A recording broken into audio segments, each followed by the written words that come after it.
আজকে আমি দেখছিলাম যে টেস্ট ক্রিকেটের 25 বছর হওয়ার পরে যারা বাংলাদেশের ক্রিকেট নিয়ে ভাবেন, কথা বলেন, লিখেন, তারা আসলে কী বলছেন, কী লিখছেন। তো অনেকগুলো হতাশার গল্প সেখানে আমি দেখলাম, যে অনেকে যারা ক্রিকেট নিয়ে বিশ্লেষণ করেন, ভাবেন, কথা বলেন, হতাশার গল্প দেখলাম। তবে স্ট্যাটিস্টিক্স ঘাটতে গিয়ে আরেকটা জিনিস খেয়াল করলাম, শুধু হতাশা না, আমাদের আশার বাণীও আছে। আমরা যদি আমাদের তো 25 বছর হলো টেস্ট ক্রিকেটে, আমরা যদি যাদের 100 বছর হয়েছে, 60 বছর হয়েছে, তাদের সাথে তুলনা করি, তাহলে মনে হবে যে স্ট্যাটিস্টিক্স ওয়াইজ আমরা অনেক পিছনে। কিন্তু আমরা যদি দেখি যে যারা এই টেস্ট মর্যাদা পেয়েছে, তাদের প্রথম 25 বছরের পারফরমেন্স কেমন ছিল, সেই স্ট্যাটিস্টিক্সে কিন্তু বাংলাদেশ পৃথিবীতে চতুর্থ।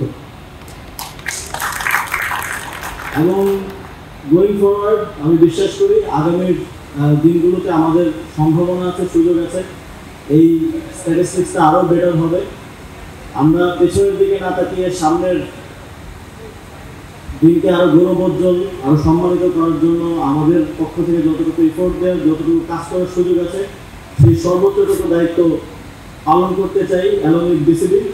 এবং বিসিবির সাথে আমাদের যে একটা সুন্দর কোঅর্ডিনেশনের মাধ্যমে এখন কাজ চলমান আছে, আমি আস্থা রাখতে চাই ভবিষ্যতেও যে কোনো সময় এই সমন্বয়টা বজায় থাকবে। কারণ মন্ত্রণালয়, তারপর ক্রিকেটীয় সংস্থা হিসেবে বিসিবি এবং যে কোনো স্পোর্টসের ক্ষেত্রে সেই স্পোর্টসের দায়িত্বশীল ফেডারেশনের সাথে মন্ত্রণালয়ের কোঅর্ডিনেশন না হলে খেলার কী অবস্থা হয় সেটা আমরা দেখেছি। বিগত সময়ে আমরা দেখেছি যে বাফুফের কী পরিস্থিতি ছিল, কিন্তু এখন একটা ভালো কোঅর্ডিনেশনের ফলে আমরা ভালো করছি ফুটবল এবং ক্রিকেটেও আমরা আরও ভালো করবো ভবিষ্যতে। এবং বাংলাদেশের সম্পূর্ণ স্পোর্টসের একটা নতুন করে রিব্র্যান্ডিং প্রয়োজন, সেজন্য আমাদের সকলকে একসাথে কাজ করতে হবে। আমি দায়িত্ব পাওয়ার পর থেকেই আমাদের সবচেয়ে বড় যে চ্যালেঞ্জ, যে আমাদের সকল স্পোর্টস শুধু ঢাকা কেন্দ্রিক, কিন্তু আমাদের খেলোয়াড়রা আসে একদম প্রান্তিক অঞ্চল থেকে। এই যে চ্যানেলটা, এটা আরও সুন্দর করার জন্য আমাদের প্রয়োজন বিকেন্দ্রীকরণ। তবে যখন প্রথম ক্রিকেট বোর্ডে পরিবর্তনটা হয় অন্তর্বর্তীকালীন সরকার দায়িত্ব গ্রহণ করার পর, তখন আমি দুটো জিনিস চেয়েছিলাম, এর মধ্যে একটা ছিল বিকেন্দ্রীকরণ।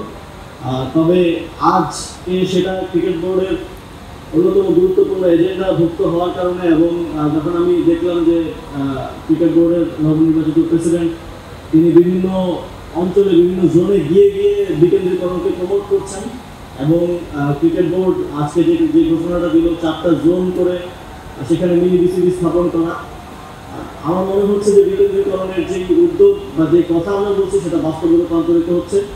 এবং এর মাধ্যমে আমরা একদম পাড়াগাঁয়ের কিংবা গলিতে গলিতে ক্রিকেট খেলা কোনো একজন বাচ্চাকেও আসলে ভবিষ্যতের স্বপ্ন দেখাতে পারবো। তাকেও আমরা এই বিশ্বাসটা দিতে পারবো যে সে যদি ভালো করে, তার মধ্যে যদি ট্যালেন্ট থাকে, সঠিক পরিচর্যার মাধ্যমে তাকে আমরা বাংলাদেশ দলে খেলার সুযোগ করে দিতে পারবো। বিকেন্দ্রীকরণের অংশ হিসেবে আমরা মন্ত্রণালয়ের পক্ষ থেকে একটা ঘোষণা আজকে দিতে চাই। আমরা ইনফ্রাস্ট্রাকচারাল ডেভেলপমেন্টের জায়গা থেকে আমাদের, আপনারা জানেন, স্কুল ক্রিকেট, অনেকগুলো স্কুল ক্রিকেটে ভালো করে, আমরা সেই জায়গায় একটা অ্যাসেসমেন্ট করে বিসিবির সহায়তা নিয়ে 100টা স্কুলের মাঠে আমরা সিনথেটিক পিচ স্থাপন করে দেব। আমরা শুধু আমাদের ইনফ্রাস্ট্রাকচারের মধ্যে সীমাবদ্ধ থাকতে চাই না, আমরা চাই যারা স্কুলে ক্রিকেট খেলে, রেগুলার খেলে, তারাও যাতে একটা ভালো ইনফ্রাস্ট্রাকচার পায়, তারাও যাতে একটা ভালো পরিচর্যা পায়, সেটা আমরা নিশ্চিত করতে চাই।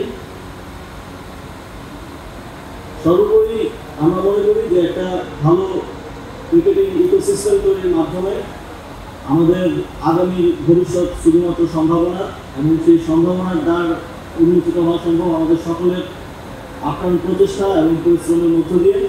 আপনারা সেই পরিশ্রমটা করছেন,